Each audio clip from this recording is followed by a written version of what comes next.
So welcome back, guys, as we are currently having the Duelist Cup running. It started, I think, yesterday or this morning.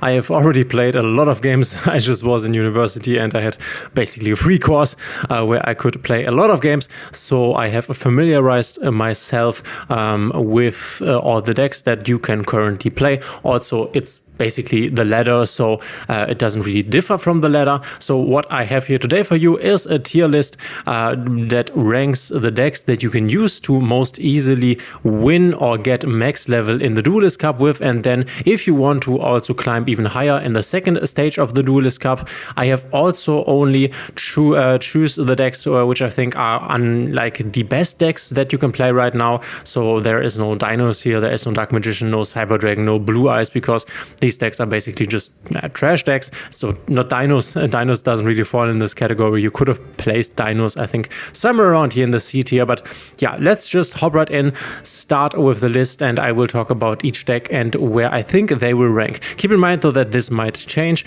as we come closer to the finish of the list, because I might change some things up, change some things around. So we are starting with Branded Despia. They are still missing their important support pieces. That are support pieces that we need, and it's always the case that we have the Ashes in the game, so this one does always have a bet like a situation. Branded Fusion is at 1, though I have to say that there in official tournaments there seem to be a lot of players that are really good with this deck, that can really perform quite well. Also, if you check Master Duel Meta, you can see that it's not that low on the tier list, because sometimes people just top tournaments with the deck, even though it's like the only branded deck that's running around in the tournament. And that says a lot, right? That says a lot. That says that the deck is quite strong, but you basically have to master it, which I can only prescribe to, as I have played this also a good amount of time. And I also think that you definitely have to master this deck, have to play this deck a lot in order for it to become good. What do I think in terms of the matchup against Kashtira, which obviously is one of the most played decks right now, also in the Duelist Cup? I think that Branded Despia has an okay matchup against Kashtira. Obviously, with cards like Kashtira Riser being on the field, you cannot activate your Mirror Jade, and a lot of your graveyard interactions are basically dead as long as the card is on the field, which this is quite unfortunate. But you obviously have cards that you can use to get through that. You could use Super Poly, as the Kashtira Riser is a dark monster that you can fuse away, so that's quite nice. For now, for this moment, I will put it here in the A tier. I think it's quite a strong deck. It's a nice one. In contrast to the hero deck, which if we will put, as you can see, there are basically only strong decks here in the list. There's not a single deck that I would call like a weak or super roguish deck.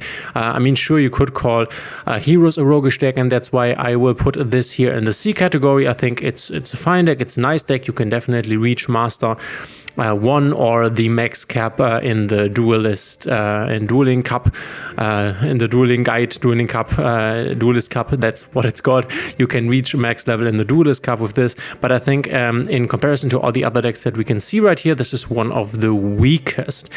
Exorcister, definitely not that strong at the moment. It was very strong in the tier format because there were a lot of graveyard strategies running around. Obviously, Kashtira basically negates the graveyard or the hard graveyard strategies, like, for example, Mefmec, though you obviously can play Mefmec, but then you would have to out the Kashtira Risehard if you wanted to play, or you have to hope that your opponent doesn't dimensional shifter you. Same thing here with the Exorcister. So as long as there are not a lot of graveyard strategies in the meta, Exorcister is a bit weaker, though the engine and the XYZ monsters that can be placed on the field are quite strong still. Though if we think of the matchup against Kashtira, you can banish your opponent's Kashtira monsters, but banishing your opponent's Kashtira monsters isn't that strong at all, where normally banishing your opponent's monsters and cards is quite strong. It is not really strong against Kashtira. So for now, I will put this above Heroes, but we will try, or we will see whether we will place this somewhere else on the list. And then we have Ruanda Reese. A bit of the same thing, honestly. This deck also can run Shifter, which is quite nice, but we don't have a lot of graveyard strategies running around, and especially Tearlament is not a Kashtira is not a graveyard strategy.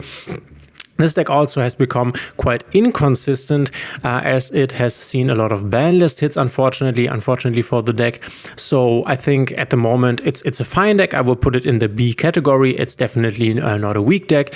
You can definitely win a lot of games with the deck because it still has some nice floodgates and still profits from the fact that it can't be max seed, which this is always strong. Then we have Sprite, obviously in different variants. You have the pure Sprite that a lot of people are playing, but you also have the Gishki Sprite, for example. I would for now put Sprite in the A tier, and I would not put it over Branded Despia at the moment, to be honest, but we will see how we will rearrange this. Still a strong deck that is not too damaged or hindered by the fact that cards will go to the graveyard under Kashtira Rysart, though with their low attack and defense monsters they can struggle against the engine part of Kashtira, as the Kashtira monsters really have the super strong monsters on the board that the Sprite monsters can't really battle over. Even if you use, for example, the Sprite Gamma Burst, you can't really overrun the Kashtira monsters, which definitely can be a problem. So yeah. Then we have Runic, which this is obviously a bit problematic against Kashtira, because if your Runic quick play spells land in the Banish pile instead of in the graveyard, you cannot activate your Runic Fountain, and that's a big problem. Also, Kashtira is quite nice, or has a good access to the Fenrir. Obviously, you can play Fenrir in every deck, but Kashtira can revive the Fenrir, can easily find the Fenrir, summon the Fenrir, and with the Fenrir you can banish, for example, your opponent's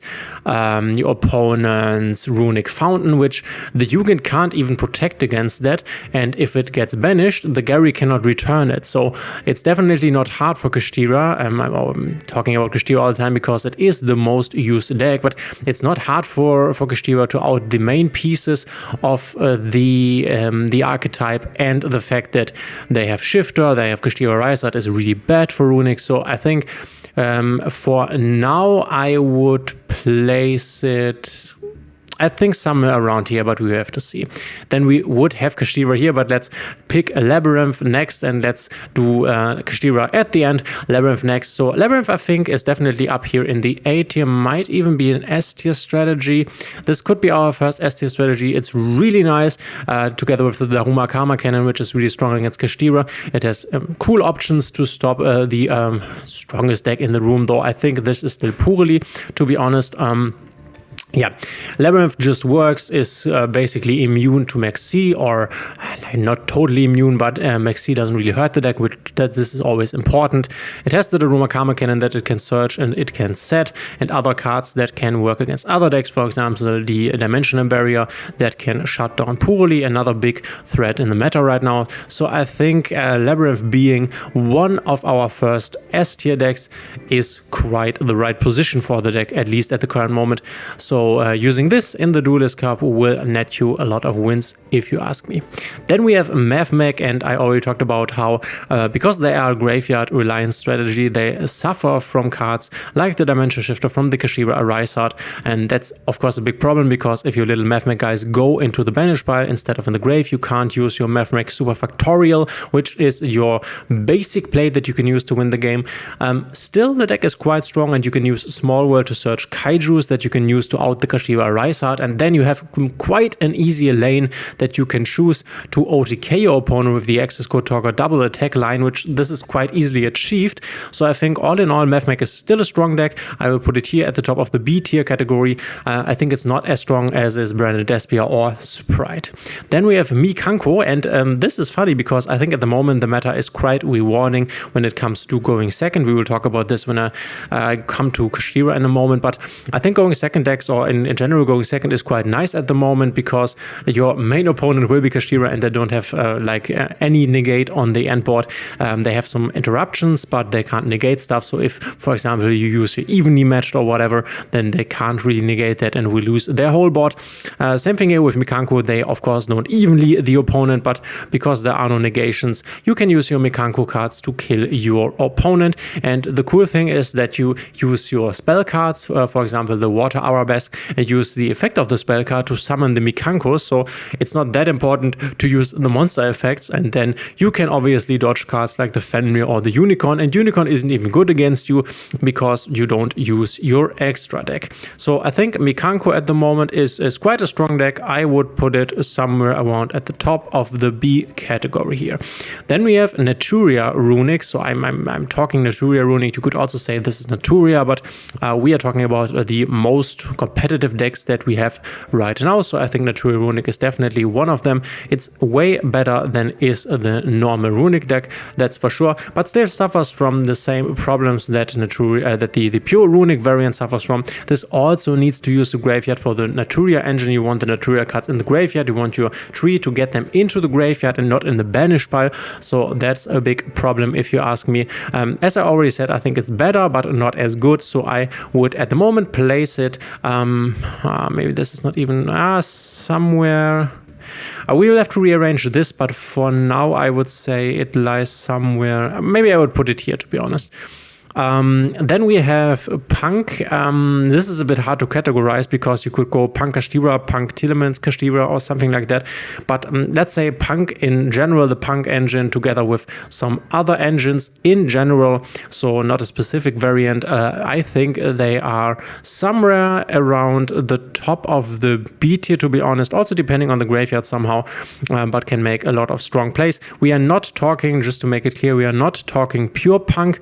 If we were talking pure Punk, I would not have this on the list, but we are talking something like pure, like a Punk Kashtira, Punk Telements Kashtira, these kind of decks, and I think they can be quite strong, but not enough to go into the A category. Then obviously I have talked about this in the top 5 decks for this month. We have Puruli, which I definitely would place over Labyrinth. We will talk about Puruli versus Kashtira in terms of which deck I think is stronger, but Puruli is super strong. It is at one of the strongest points that it will ever be. Probably we will get an additional support piece that is important, but we have to keep in mind that in comparison to the TCG and OCG, we still have triple delicious memory, triple sleepy memory. The TCG has only one delicious, the OCG has only one sleepy, if I'm correct. Correct me if I'm wrong, but I think that's the case for the OCG, and that makes a big difference. First of all, you have a more consistent Puruli that can hit your quick play spells more consistently. And second of all, you are more easily able to go into your plump and make a big Puruli Noir. Also, it is easier to finish your opponent because you have easier access to your delicious memory that you can search with your My Friend Puruli, which normally you would not be able to. You would need to use your happiness, or is it even called happiness? Puruli happiness, the happy cat for it. So I think Puruli at the moment is at one of the strongest points that it will ever be. One of the reasons that Puruli is such a strong deck and also was or is so strong in the OCG, same thing with the deck that we will talk about in a moment here, Rescue Ace, is the fact that it's not really that hindered by Maxi. So you can play around Maxi by activating your quick play spells and then summoning the cats before Maxi resolves. But you can also just give your opponent maybe one special summon. So let's say you have your Puruli normal summon, then you search your My Friend, then you can search your Delicious, you go into your Plump, and then you could, if you have it, set the trap, and you would only give your opponent one special summon, and then on your opponent's turn just use the trap to rank up into Puruli Noir, and then you have only given him one card, but you are still in your play that you originally wanted to end on. So that's quite strong. That is definitely one reason why this deck is at the moment here on the top of the list. And then we have Rescue Ace, which I have just today played in the Duelist Cup.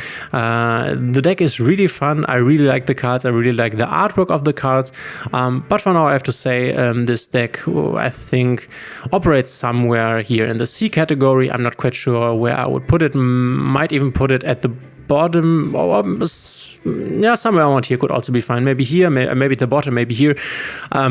This deck will, if you think of, okay, I want to play this in the Duelist Cup or maybe on the ladder, then go do it, go craft the cards. This will get support in the future. That will make it way better, and then it will get another wave of support. The support wave that recently or just came out in the TCG or will come out in 2 days. The Diabellstar engine, which will make the deck even more consistent, because because that's the problem of the deck right now. Your main play going into your Turbulence and setting 4 spells and traps.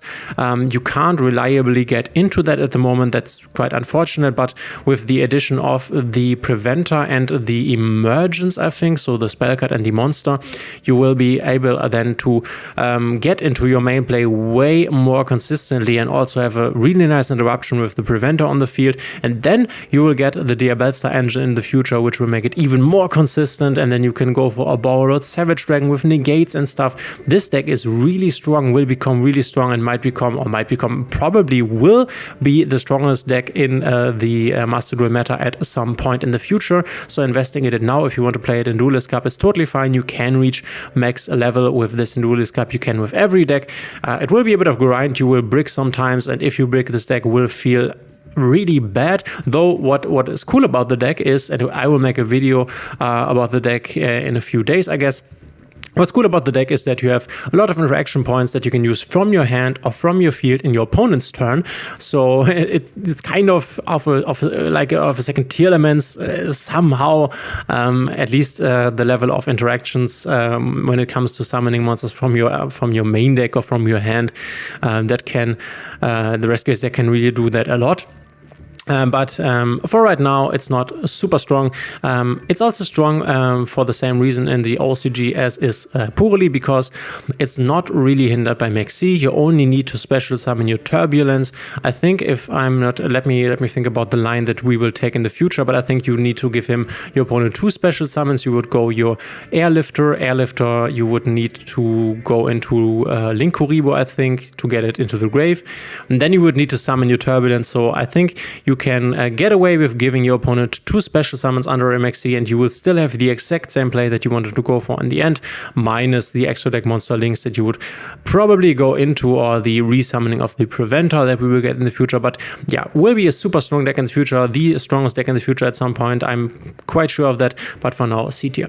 Then we have Rika, which, it's always the same story. If you go first, Rika, and you can build your board, the game is over. If you go second, you will have a hard time. Sometimes you will be able to OTK your opponent in the second turn, but you don't have a lot of gas going second. I've played this deck a lot. I think it's really fun. It's a really awesome deck. Super strong going first, but it's a combo deck, so it's definitely hindered by Maxi. I would put it at the bottom of B tier. You could also argue putting it top of C tier. Then we have Scareclaw, the poor Scareclaw deck, which at the moment I think is one of the best decks, to be honest. This can really effectively go second, and as I already said, I think going second, or decks that can go second, are in a good position in the meta right now. I think this is quite strong. Obviously, you would not go like pure Scareclaw. You have some Kashtira cards in here as well. So Scareclaw, Kashtira, maybe you run Fenrir, because it's just strong. You have Kashtira Arisat in your extra deck, because then if your opponent activates Shangri-Ira, you can just use your Fenrir to overlay into your own Kashtira Arisat. But yeah, this deck is really awesome, really strong against Kashtira, because their boss monster is unaffected by basically everything. You need Donner, Dagger, Furhire to out the boss monster. You can't even out it with the Scareclaw Kashtira, because you have to attack with the Scareclaw Kashtira itself, because every other monster will go to the defense position. Normally you could use any other Kashtira monster and then attack, and the monster would be negated. So you could negate the Triad here, but you have to use your Scareclaw Kashtira because it's the only monster that can attack in defense. But if you do that, then the negation effect is no longer alive, and so you can't really break it with your Scareclaw Kashtira. Also, and that's another thing that's really strong about this deck at the moment, a lot of people are playing like triple tactic talents 3 times, then the thrust 3 times, and it's basically always active because everyone activates monster effects on your opponent's turn. But this deck here, the Scareclaw deck, just like sits there on the board with the Tryhard and the special summoned Scareclaw monster from the turn before, and just doesn't activate any monster effects. Sure, sometimes they activate Maxi or Ash Blossom. That's something, but their engine doesn't really need to activate effects to be effective. So that's why you will end up with your triple tactics talents and thrusts being unactivatable in the hand, and that's obviously quite strong. Or cards like Kurikara, which Kurikara can never triple this thing. Keep that in mind. Then we have Sky Striker, which also has a big problem with not being able to use their graveyard. They need their spell resources in the graveyard, but they are also able to play a lot of board breakers, which they then can remove the Kashtira Riser. But I think this is not the best meta for playing Sky Striker, so I would currently put it at the top of C tier. Keep in mind that this is always meant as when the average player plays this deck, not when the super pro that only plays Sky Striker plays this deck. Then it obviously would be somewhere else, but I guess same goes for nearly every deck here on the list. Then we have Dragon Link, which is still a strong deck. Obviously the Bystials aren't really effective against Kashtira. You cannot remove anything there, and not being able to use your graveyard is also not the best thing, but your engine is strong. You going first, you can build a really impactful end board that your opponent will have big problems breaking. I think this deck is or can be placed somewhere around here at the bottom of the A tier. I would honestly put a Scareclaw above Sprite here, and you could also, in my opinion, argue putting it over Brandon Despia, but this might be a bit too much. I'm not quite sure. I think this is quite good, and Dragon Link definitely here at the bottom of the A tier. Then we have a Sword Soul represented by the Shishong Xinglong, Supreme Sovereign Xing Shenglong. Not quite sure here. A Sword Soul at the moment, yeah, they need their graveyard, of course, especially for the tennies. Though you can also activate the tennies from the hand. It's still quite solid. It can make an okay board that unfortunately is easily broken at the moment. So yeah. I think you can see the problem with Sword Soul is it's not even a bad meta for Sword Soul, I would say, but the other decks start to power creep this deck a bit. It's a really solid one, a really solid deck that you can definitely win a lot of games with, but we can see this deck slowly beginning to decline, especially because it's a long time ago that they had gotten new support, and yeah, they will get this Apple Dragon thing in the future, but in the TCG, if I remember this correctly, no one was even playing the Apple Dragon here in Sword Soul, so not even sure if that helps the deck, to be honest. But yeah, I will put it at the bottom of a B tier. And then we have TIERLIST, which this deck is definitely not dead, though you would need to combine it with some other strategies.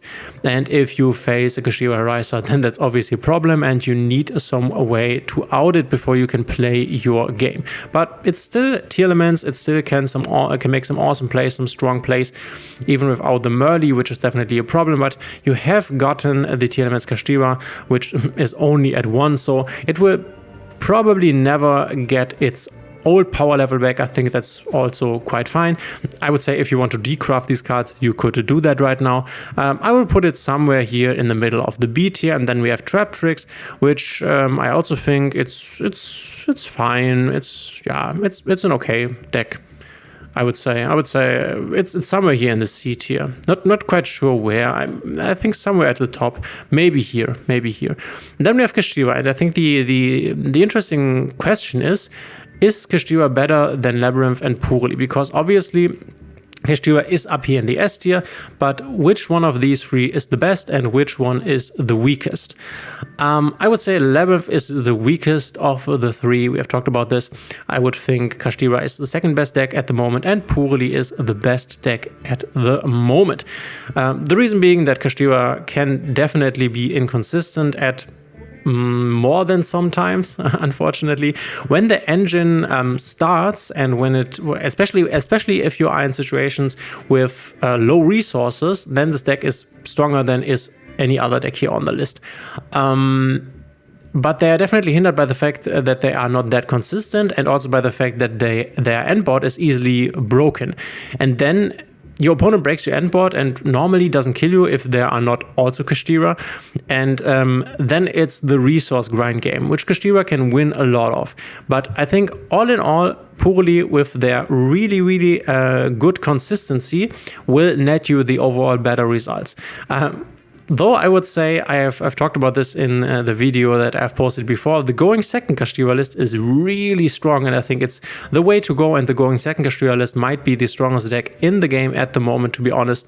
The ability to break boards, especially Kashtira enemy boards, it's so amazing, it's so easy. You have so many options because your engine isn't that big, which is also due to the fact that, for example, the planet is at 1, so you have a lot of room for non-engine, to be honest, and the non-engine can be board breakers that you can use going second to destroy your opponent. Same as with the Scareclaw deck here going second, very effective right now. You can see the going second decks are here in a line, though I think Kashtira is definitely the stronger when it comes to the Scareclaw and the Kashtira deck. Yeah, I think this list is it for the moment. Duelist Cup, or also of course the ranked ladder, because they are basically the same. So pick your deck. I think these are the strongest at the moment that you can use to reach a max level in Duelist Cup with. And now it's my question to you.